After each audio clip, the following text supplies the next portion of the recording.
Y'all didn't realize I did this. Okay, ladies and gentlemen, I took a month off of Notion. What? No, I took a month off of YouTube. Jeez, you think I'm addicted to Notion or what? So something that people don't realize about productivity is that time is very fungible, right? You can spend a lot of time now, or you can spend a lot of time in the future working on things. And when it comes to your social life, you could just not have one. No, but in all seriousness, I actually had a 5 to 6 week hiatus from YouTube. I'm gonna lay out for you exactly what happened in my personal life. So on June 19th, I ended up moving into my podcast co-host and best bud's friend's apartment.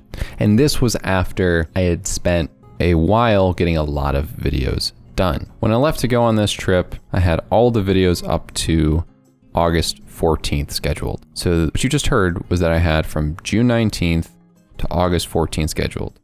If you add the weeks up on that, you got 1, 2, 3, 4, 5, 6, 7, 8 weeks scheduled uploads. And considering I make daily uploads, that means 56 videos ahead. I got 56 videos ahead and nobody noticed. Nobody noticed that I took a vacation from YouTube. Nobody noticed that I took time off.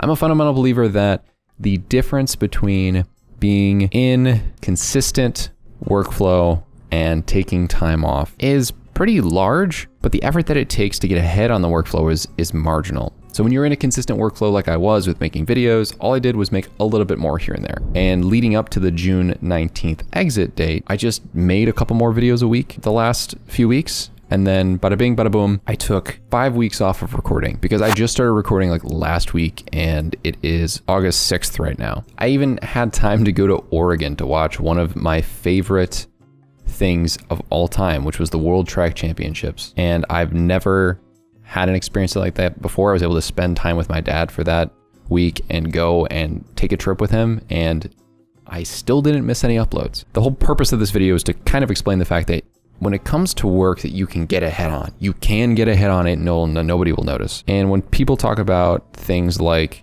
oh, you need your YouTube channel to be recent, right? You need to make sure that you're at least having content that's relevant and consistent. I want to break this down for you. This peak happened on July 29th during the middle of my break when I was still taking time off, or the end more so of my break. But as you can see, the entire time I took off, all the videos that I backlogged led to huge channel growth. I didn't look at YouTube. I didn't bother with YouTube. Yeah, I looked at the analytics every once in a while. I was kind of just mind blown that I was consistently growing, even though this was just a bunch of backlog videos. You do not need to always make relevant stuff all the time. Do the work to get ahead. It's like creating widgets. A lot of things are just like making more widgets to sell. And if you get ahead on it, you can take a break and have that fungible time given back to you for a nice break. I often find that YouTubers make interesting comments about, well, I don't have the time to stay up with it. Like I had a bunch of time before and then I ran out of it. It's like, okay, I hear you. Don't get me wrong.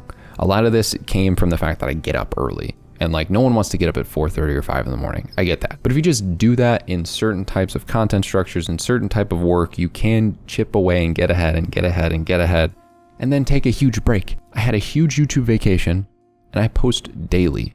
And I post courses, and I have a podcast.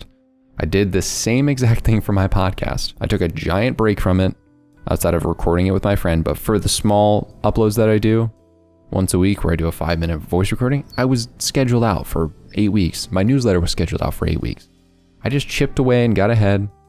Nobody noticed, and my YouTube channel's doing absolutely amazing for my own liking. When I make videos like time management isn't hard, and stuff, I'm not trying to be condescending or rude. And when I make videos like this, I'm not trying to flex. I'm trying to showcase that it is possible for you to get ahead on your work for things that are within your control and then take a big break. This isn't like cleaning where like you're gonna have to keep it up always because you're gonna make things more dirty. When you go away from it, it doesn't deteriorate. So with things like your side hustle or with work that is quantity production and quota expecting, just get ahead on it and take a break if you're really vying for a vacation. But what I do see is that you want to see this video on how to improve your productivity even more.